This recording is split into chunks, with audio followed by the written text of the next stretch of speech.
क्योंकि boycott Turkey लगातार हिंदुस्तान में ट्रेंड कर रहा है, लोग इस पर बात कर रहे हैं, आम से लेकर खास लोग भी समझ रहे हैं कि तुर्की ने अपने पैर पर कुल्हाड़ी मारने का काम किया है।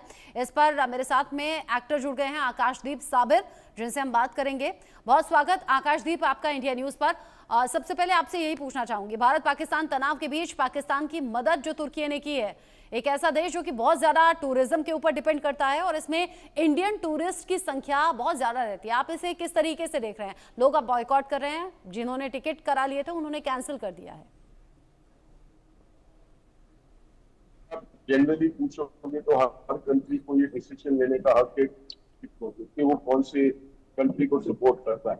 But if I am an Indian, I will definitely not appreciate Turkey openly siding with my enemy. So that से मैं कभी भी ऐसे कंट्री के फेवर में नहीं हूं, ना बात करूंगा, ना सपोर्ट करूंगा।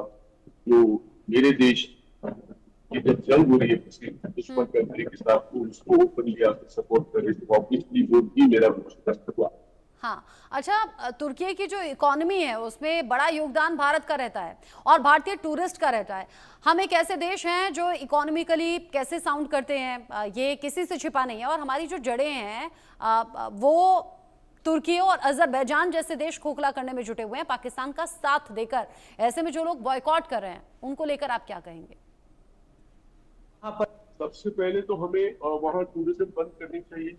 जहां तक मैंने रिसर्च किया है, पिछले साल हिंदुस्तानी कंट्रीब्यूशन वाज अबाउट 6,600 करोड़। हमारे देश में साल भर में टर्की जाके एक मतलब एक Turkey was a very in short crore से ज्यादा हिंदुस्तानी टूरिस्ट ने expenditure contribution that is to Turkey किया है।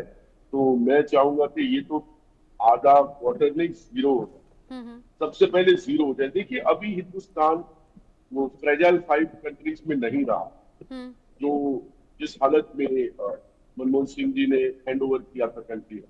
Now we are in the top 4 and when you are on the top you have to assert yourself, you have to dominate, and especially जिस तरह का ये incident हुआ, हमने first mover का काम तो नहीं किया।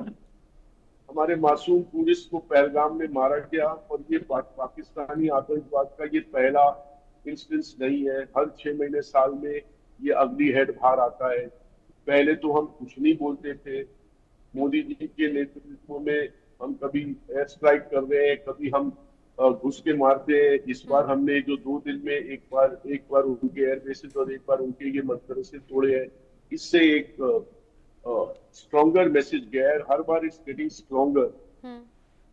सो I feel that people who support our enemy, not कि भाई हम दादागिरी कर रहे हैं, हमारे ऊपर अत्याचार किया जा रहा है और हम उसको रिटेलिएट कर रहे हैं, और उस टाइम पे आप हमारे इस दुश्मन मुल्क के साथ अगर खड़े हो तो हमको आपके साथ 1% का डायलॉग, टूरिज्म या कल्चरल एक्सचेंज या बिजनेस कुछ नहीं करना चाहिए।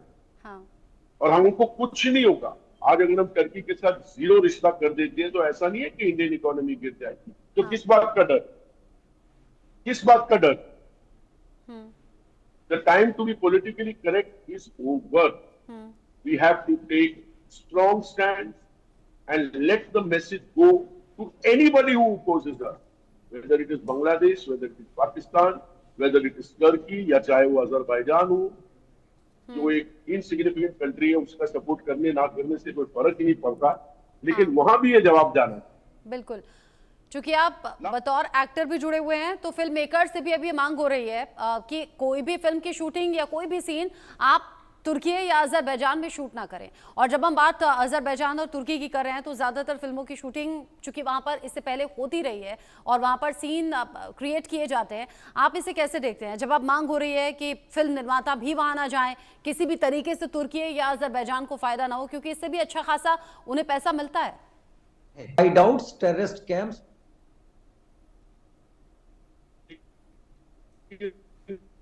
हाँ, बॉलीवुड अब देखिए हमें बहुत सारे स्लिक कंट्रीज है and depending on the situation जो हमारी फिल्म की उस सीक्वेंस की रिक्वायरमेंट है, कोई खूबसूरत वादियों में शूटिंग करनी है या स्टोरी अपने आप को फॉरेन ले जाती है और हमको वहां शूट करना हो तो अलग सारी दुनिया पड़ी हुई है।